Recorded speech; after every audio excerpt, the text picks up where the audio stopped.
Yes. Good morning, students. Myself, I Anirudh Singh Akela, PGT Physics, KB New Kent, Prayagraj. आज कोविड-19 corona virus के कारण न केवल भारत अपितु संपूर्ण विश्व थम सा गया है, रुक सा गया है। लगभग सभी देशों में लॉकडाउन की स्थिति है। बच्चों का शिक्षण अधिगम कार्य अधर में लटक गया है। शिक्षा के उच्चतम संस्थान के प्राधिकरण अति चिंतित और विचलित हैं। ऐसी स्थिति में केवीएस, सीबीएसई जैसे संस्था के अधिकारीगण ऑनलाइन टीचिंग की पहल की है। विभिन्न इलेक्ट्रॉनिक मीडिया के द्वारा शिक्षण कार्य प्रारंभ कर दी गई है। मैं टेक्नोक्रेट और वीडियोक्रेट नहीं हूँ, फिर भी इस पहल के अंतर्गत टीचिंग लर्निंग के लिए वीडियो तैयार करने का प्रयास किया हूँ, जो आप लोगों तक पहुँचाया जाएगा। आशा ही नहीं बल्कि पूर्ण विश्वास है कि इस प्रयास को सफल बनाने में आप अपना पूर्ण योगदान करेंगे। गूगल क्लासरूम ऐप के माध्यम से इलेक्ट्रोस्टैटिक्स और करंट इलेक्ट्रिसिटी का डिस्कशन कंप्लीट हो गया है। इस चैप्टर का भी वीडियो बाद में बनाया जाएगा, जो आप लोगों को पहुंचाया जाएगा। अभी हम लोग फोर्थ चैप्टर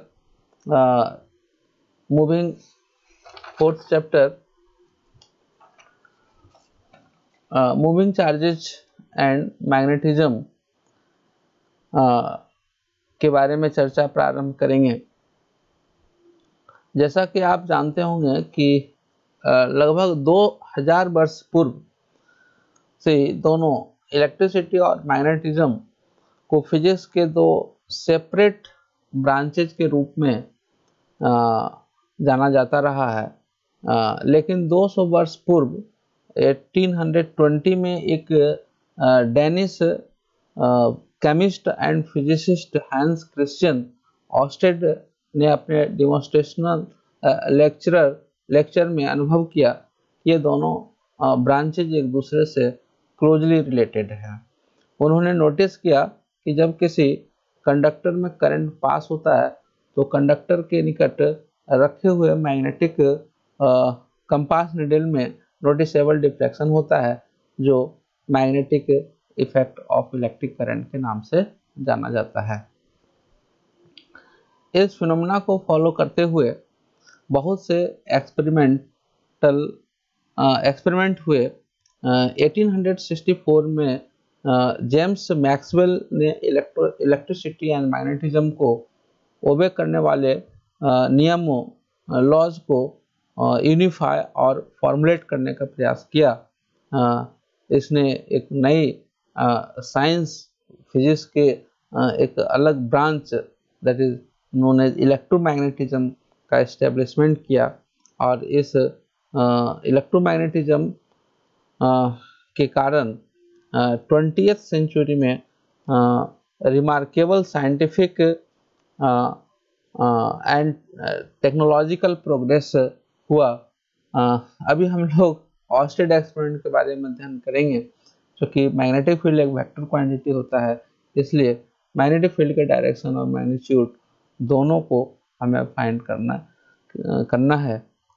तो फर्स्ट हम लोग यहाँ पर देखेंगे कि कौन कौन से लॉज को डिस्कस करेंगे to find the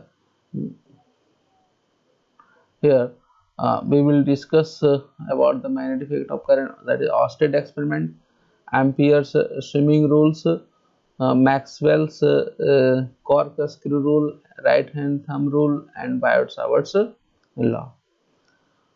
First we will discuss about the Oersted experiment. Oersted in his experiment arranged a circuit diagram like this. In this circuit diagram there is a battery, rheostat, key, plug key, and magnetic compass needle kept just below the conductor here. He observed that as soon as a plug key is inserted into this plug, current passing like this, as soon as electric current passes, there is a deflection in the magnetic needle like this, and he said that when current was allowed to flow through a wire placed parallel to the axis of magnetic needle kept directly below the wire, then the needle was found to deflect from its normal position. He reverses the directions of the electric current like this. Again, same setup is taken. Only polarity of the only polarity of the only polarity of the battery is reversed as soon as plug key is injected into plug. Current start to flow in the reverse directions, and deflection of the magnetic needle also reverses. And he states that when current was reversed through the wire, the needle was found to deflect in the opposite direction to the earlier case. उसने और भी दूसरे experiment भी किया जिसके आधार पर उन्होंने magnetic effect of electric current की बात की है. यहाँ पर 3 डायग्राम शो किया गया है. डायग्राम ए, बी और सी, इन तीनों में जो आप एक सेंटर में एक सर्कल डॉट दिख रहा है, एक क्रॉस दिख रहा है, एक क्रॉस डॉट दिख रहा है, black dot, all here representing a current carrying conductor passing through this dot.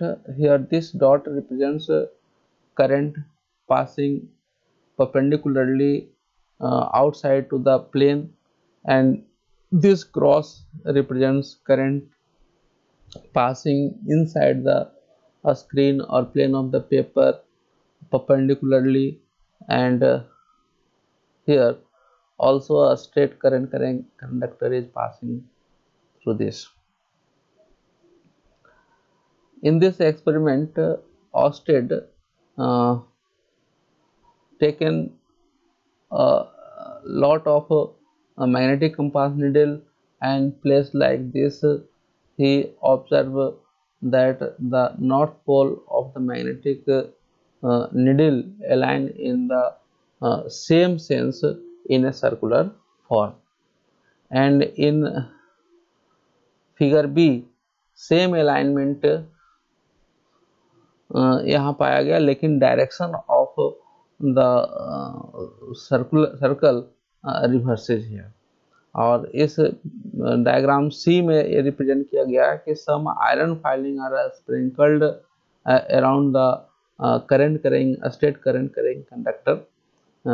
Then the iron filing is arranged in a concentric circles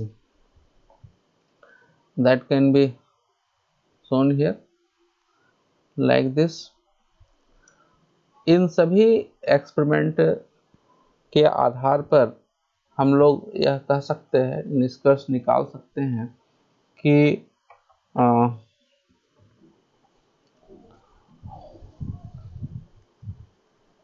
whenever electric current passes through a conductor, a magnetic field around it develop. उसने अपने experimental demonstration में यह पाया कि current को increase करने पर deflection of the magnetic needle increase करता है. मैग्नेटिक नीडल को कंडक्टर के पास नियर लाने पर जो है डिफ्लेक्शन इंक्रीज होता है. यानी deflection of the magnetic needles depends on 2 factors. One is the amount of the current passing through the conductor, and second one is the distance of the magnetic needle kept from below the conductor. क्योंकि हम लोग पहले ही discuss कर चुके हैं कि magnetic field एक vector quantity है, दैट मीन्स इसमें डायरेक्शंस और मैग्नीट्यूड दोनों होता है, इसलिए हम लोग डायरेक्शंस और मैग्नीट्यूड फाइंड करने के लिए हम लोग डिफरेंट लॉज का डिस्कशन करेंगे।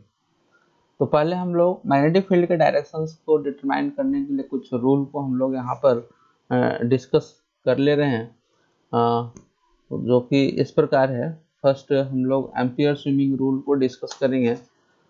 इस रूल के हेल्प से अभी जो ऑस्टेट ने अपना एक्सपेरिमेंट किया, उस एक्सपेरिमेंट में डिफ्लेक्शन किस डायरेक्शंस में होगा इसके बारे में यहाँ पर स्विमिंग रूल्स दिया गया है। इस स्विमिंग रूल्स में इस तरह से स्टेट किया गया है कि imagine a man who swims in the direction of current from south to north, जो कि आप यहाँ पर देख सकते हैं कि साउथ टू नॉर्थ डायरेक्शंस लिया गया है, और इस साउथ और नॉर्थ डायरेक्शंस में एक स्विमर स्विम कर रहा है। यहाँ पर एक कंसिडर किया गया है कि करंट स्विमर के लेग से एंटर करता है और हैंड से आउट होता है, यानी करंट पास कर रहा है लेग टू हेड डायरेक्शंस में। स्विमर हमेशा यहाँ निडल जो कि जस्ट उसके नीचे रखा हुआ है, always north pole of the needle को ऑब्जर्व कर रहा है। तो जब करंट पास होता है तो मैग्नेटिक निडल जिस डायरेक्शंस में मूव करेगा वो हमेशा जो है स्विमर के लेफ्ट हैंड के डायरेक्शन में मूव करता है। तो इस तरीके से हम लोग फाइंड कर सकते हैं कि यदि करंट का डायरेक्शन गिवन है तो डिफ्लेक्शंस किस तरह से होगा। स्विमर यदि इस रूप में अरेंज होता है तो हमेशा लेफ्ट स्विमर के लेफ्ट हैंड के डायरेक्शंस में ही मैग्नेटिक नीडल का डिफ्लेक्शन होगा, जो कि यहाँ पर इस तरह से स्टेट किया गया है कि imagining a man who swims in the direction of current from south to north facing a magnetic needle kept under him such that current enters his feet, then the north pole of the needle will deflect towards his left hand, that is towards west. Another rule is known as Maxwell's corkscrew rule, that is also known as right hand screw rule. It is stated here, if the forward direction of an imaginary right-handed screw is in the direction of the current through a linear conductor, like this. Here a screw is taken, a screw is kept in such a way that the forward end of the screw is in the direction of electric current. Then the direction of the rotation of the screw gives the direction of the magnetic line of forces around the conductors. Here in this figure a screw is a screw को इस तरह से रखा गया है, current का directions और screw के फॉरवर्ड डायरेक्शंस दोनों सेम है। तो यहाँ ब्लू लाइन्स ब्लू सर्कल्स जो रिप्रेजेंट किया गया है वह मैग्नेटिक फील्ड रिप्रेजेंट किया गया। Magnetic field, this arrow represents directions of the magnetic field, this is anti clockwise directions. तो इस केस में एंटी क्लॉकवाइज डायरेक्शंस में ये मैग्नेटिक फील्ड लाइंस होंगे। ठीक इसी तरह से आप देख सकते हैं कि यदि करंट का डायरेक्शंस को रिवर्स किया गया तो मैग्नेटिक फील्ड का डायरेक्शन यहाँ पर रिवर्स किया गया है, जो कि आप देख रहे हैं कि यह क्लॉकवाइज डायरेक्शंस में। ठीक इसी तरह से थर्ड रूल भी दिया गया है, that is known as right hand thumb rule और that is also known as curl rule. This rule is stated like this, if a current carrying conductor is imagined to be held in the right hand such that the thumb points in the direction of the current, like this is the right hand। right hand को इस तरह से curl करना है कि curl करके हमको grip करना है, पकड़ना है कि tips thumb points in the direction of current, then the tips of the fingers encircling the conductor will give the direction of the magnetic lines of forces. तो इस कंडीशंस में यहाँ पर अगेन जो मैग्नेटिक फील्ड का जो directions होगा या मैग्नेटिक फील्ड जो होगा, मैग्नेटिक लाइंस ऑफ फोर्सेज जो होंगे वह अगेन सर्कुलर फॉर्म में होंगे और वह एंटी क्लॉकवाइज डायरेक्शंस में होंगे। तो इस तरीके से हम लोग जो है राइट हैंड थंब रूल को यूज करके हम लोग डायरेक्शंस फाइंड कर सकते हैं। Now we will discuss about the Biot-Savart law, which is used to find the magnitude of the magnetic field arised around the current carrying conductor. तो हम लोग यहाँ पर डिस्कस करें। देखें, एक कंडक्टर्स लिया गया है, इस कंडक्टर्स में करंट I पास हो रहा है और एक पॉइंट P लिया गया है जहाँ पर कि एक छोटे से current element of this conductor जो कि करंट एलिमेंट के नाम से जाना जाएगा और वह करंट एलिमेंट को यहाँ पर dl से रिप्रेजेंट किया गया है और करंट एलिमेंट dl के पॉइंट A से ऑब्जर्वेशन पॉइंट P का डिस्टेंस r लिया गया है जो कि डिस्प्लेसमेंट वेक्टर AP = r के नाम से जाना जाएगा। एंगल थीटा जो कि डिस्प्लेसमेंट वेक्टर्स और करंट एलिमेंट के बीच के एंगल को शो कर रहा है। P डैश एक दूसरा पॉइंट लिया गया है, इस प्रकार लिया गया है कि equals to AP and just opposite to the displacement vector R। इस P पॉइंट पर मैग्नेटिक फील्ड रिप्रेजेंट करना, फाइंड करना है क्या होगा इसका magnitude.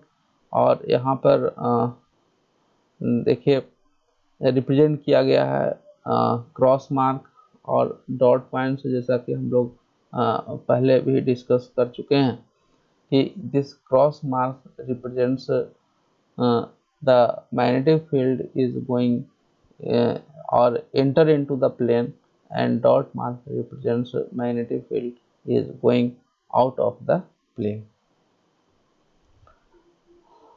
This direction is determined by using the rules, for example right hand thumb rule or screw rules.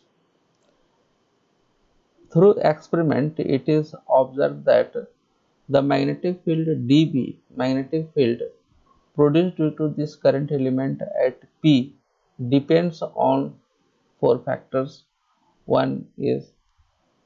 First factor is dB depends on directly proportional to the current I. dB also directly proportional to current element dl, and this dB is proportional to the sine of angle theta and inversely proportional to the square of the distance from the current element to the observation point. तो इन 4 dependency को combine किया जाता है, तो इस प्रकार से हम लोग लिख सकते हैं dB is proportional to I dl sin theta upon r square। इस प्रोपोर्शनलिटी साइन को जब हम रिमूव करते हैं तो कांस्टेंट क्वांटिटी यहाँ पर लिखना पड़ता है, that is known as proportionality constant. तो यहाँ पर जो प्रोपोर्शनलिटी कांस्टेंट दिया गया है that is here mu naught by 4 pi. So this expression becomes dV is equals to mu naught by 4 pi into I d l sine theta by r square. This is known as the scalar form of the Biot-Savart law.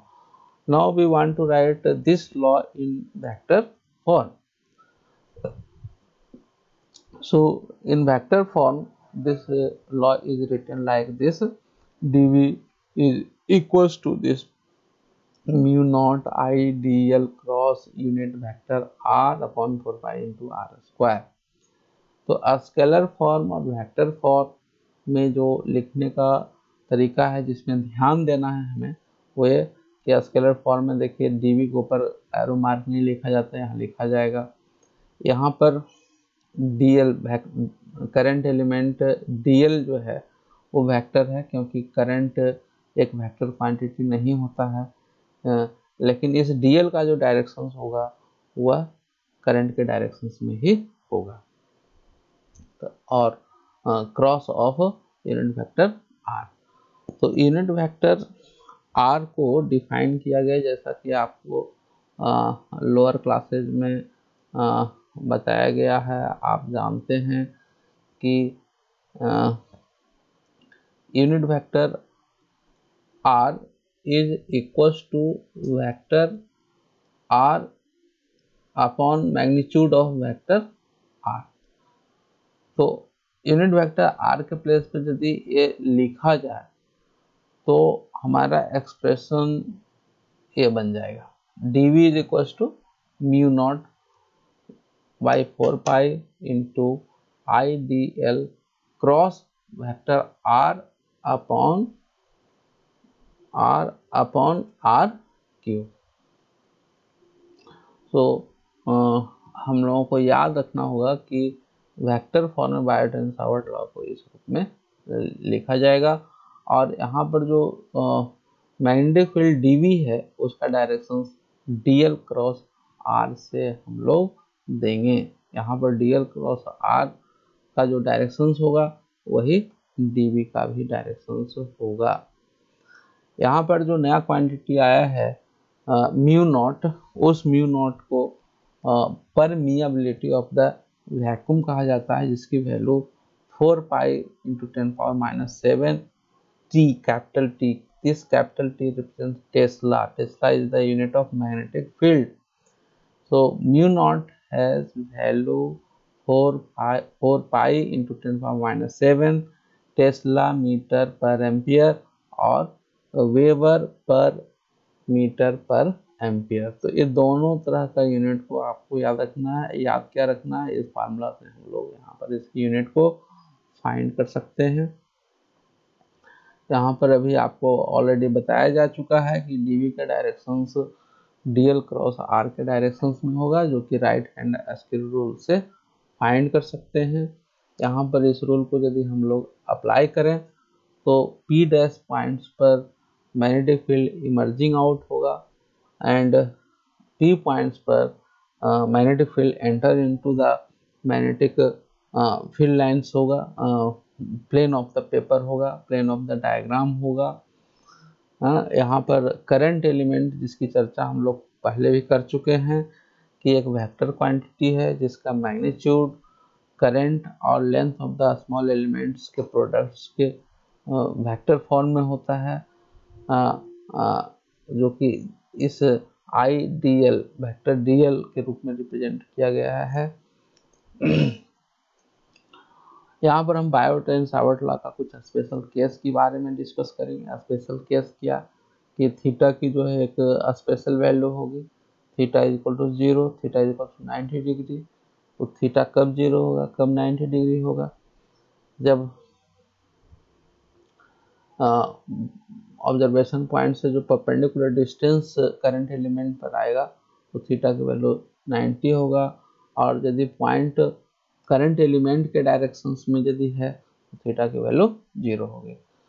तो जब theta की value 0 होगी तो sine theta is also 0, और ये scalar form of the Biot Savart law है, जिसमें वैल्यू यदि हम पुटअप करें sine theta is equal to 0, then whole quantity becomes 0 and this dV becomes 0. So we can say that state that the magnetic field at any point in the direction of dl is 0. This is the first special case. This concept is used to solve in many numerical questions. And second case is if theta is equal to 90 degree, then sin theta is equals to 1 and dv is equals to mu naught I dl upon 4 pi by r square. That will be the maximum value. Now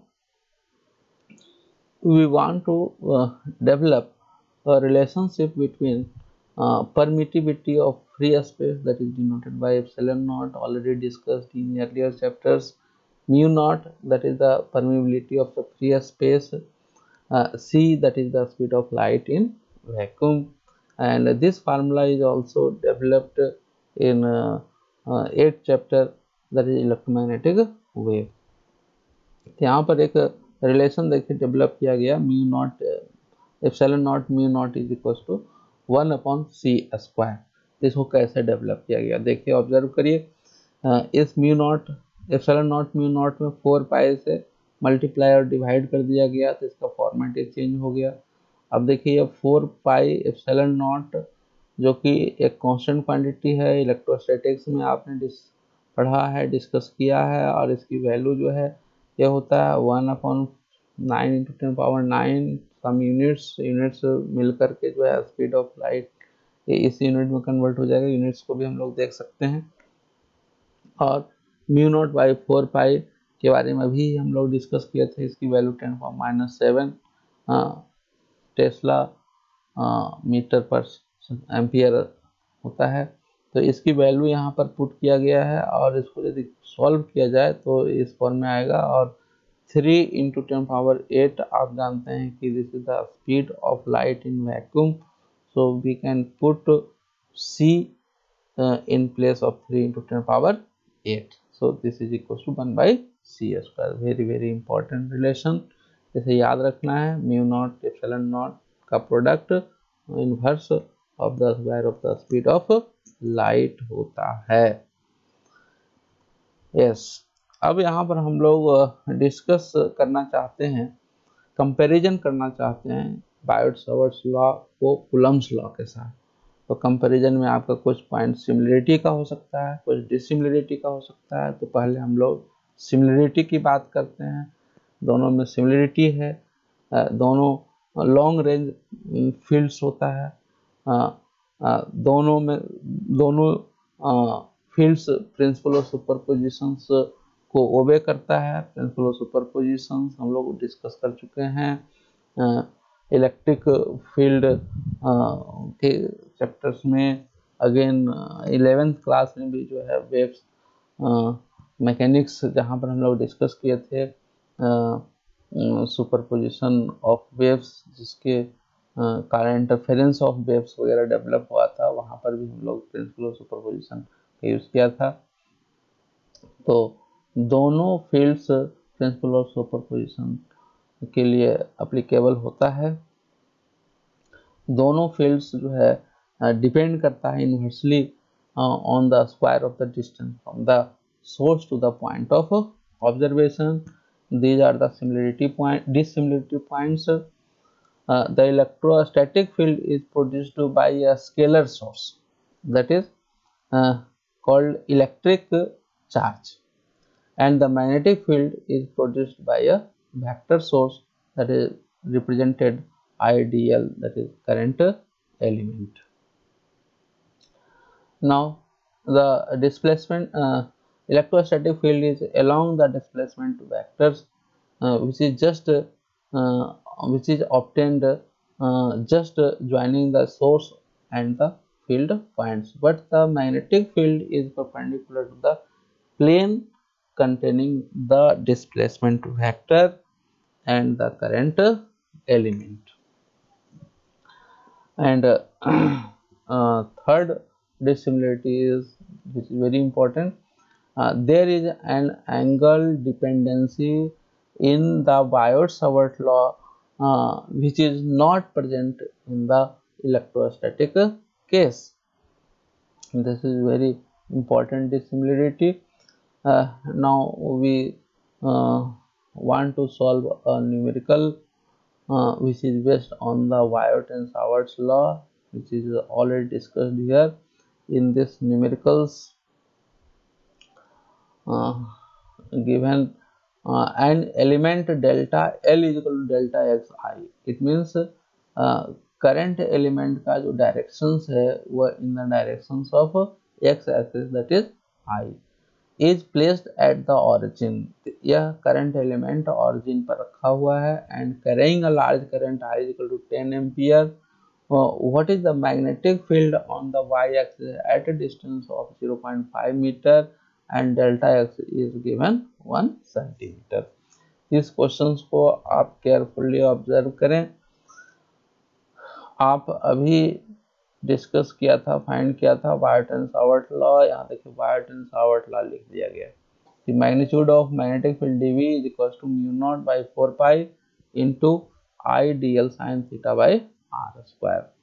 तो आप पहले find करें कि इस numericals में क्या क्या given है। Mu naught by 4 pi already given, पहले ही आपको बता दिया गया है, जिसकी वैल्यू 10⁻⁷ टेस्ला मीटर पर एम्पियर होता है। ये देखिए यहाँ वैल्यू गिवन है। आई की वैल्यू क्वेश्चन में सर्च करिए क्या है, 10 ampere. dl is given delta x into I. Here I unit vector I represents only direction, and value of this current element delta L is equals to delta x, that is 1 centimeter. This 1 centimeter is converted into meter, and 1 centimeter is equal to 1 upon 10 power 2 meter, that is 10 power minus 2 meter. So here delta L is equal to delta 10 power minus 2 meter. Current I is equal to 10 ampere. R is equal to 0.5 metre जो आपको given है। y की value, y चूँकि y direction y axis पर ये points given है, और चूँकि x और y ये दोनों एक्सिस जो है म्यूचुअली परपेंडिकुलर होता है, इसलिए हम लोग कह सकते हैं यहाँ पर कि थीटा की जो वैल्यू होगा वह 90 डिग्री होगा। तो sine theta is equal to 1। अब हम लोग इस फार्मूला में, ये जो वायट एंड सावर्ट लॉ का फार्मूला है, इसमें ये सभी वैल्यू को हम पुटअप करें और सॉल्व करें तो हमारा ये dv magnitude of the magnetic field find हो जाएगा, जो कैलकुलेट करने के बाद क्या आ रहा है 4 × 10⁻⁸ टेस्ला। अब हम लोग यहाँ पर इसके डायरेक्शंस को फाइंड करेंगे। तो डायरेक्शंस इजीली आप फाइंड कर सकते हैं, क्योंकि अभी आप देख रहे हैं कि dl क्रॉस r, तो यहाँ पर dl का जो डायरेक्शंस है that is in the directions of i, और r का जो डायरेक्शंस है वह y के direction that is j directions में। तो हम यहाँ पर चूंकि पहले पढ़ चुके हैं कि dl का जो डायरेक्शंस होगा, dv का जो डायरेक्शन होगा वह सेम एज क्या होगा dl क्रॉस r का। तो dl क्रॉस r का डायरेक्शन हम लोग यहाँ फाइंड करें, या dl is equal to delta x I cross product is here y into j, so delta x into y I cross of j। तो देखिए आपको 11th क्लास में बताया गया था ये cross product of unit vector I cross j is equal to k, j cross k is equal to I, k cross I is equal to j।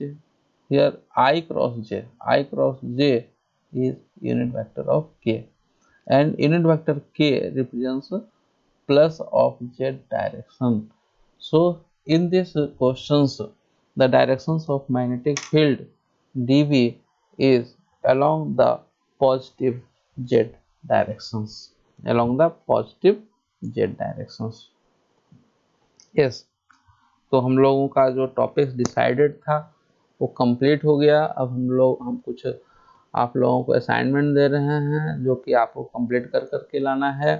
तो first question से है क्या, briefly describe Oersted experiment leading to the discovery of magnetic effect of the electric current. Second question is state Ampere's swimming rule, जो कि हम लोग पहले discuss कर चुके हैं अभी। State Biot Savart's law in scalar vector form, and how will you find the direction of the magnetic field, इसको भी हम लोगों ने अभी डिस्कस किया है, बस आपको कॉपी पे कंप्लीट करना है, लिखना है। Fourth question is write any two important points of similarities and dissimilarities between Coulomb's law for electrostatic and Biot Savart's law for the magnetic field, ये भी हम लोगों ने अभी डिस्कस कर लिया है, ये कंप्लीट करना है। Question number 5, develop the relation between permittivity and permeability of free space and speed of light, इसको भी हम लोगों ने अभी डिस्कस किया। एक न्यूमेरिकल क्वेश्चन यहाँ पर दिया गया है हाँ, जो कि डायरेक्ट बायोट सावर्ट लॉ पर सॉल्व हो जाएगा। आप प्रयास करिए। हाँ, सबसे पहले क्या गिवन है फाइंड कर लीजिए, बायोट सावर्ट लॉ को लिखिए, वैल्यू को पुटअप करिए, कैलकुलेट करिए विद प्रॉपर यूनिट, आपका आंसर करेक्टली फाइंड हो जाएगा। अब हम लोग जो है आज का टॉपिक्स कंप्लीट हुआ। आप लोग को कल यानी नेक्स्ट वीडियो में रिप्रेजेंट किया जाएगा, बताया जाएगा application of Biot Savart's law. यहाँ पर 2 एप्लीकेशंस इसका डिस्कस करेंगे। One is magnetic field due to infinitely long straight current carrying conductor, and second application is magnetic field due to current carrying circular loop। इन दोनों applications को हम लोग next video में देखेंगे, ऑब्जर्व करेंगे, सीखेंगे। आज बस इतना ही।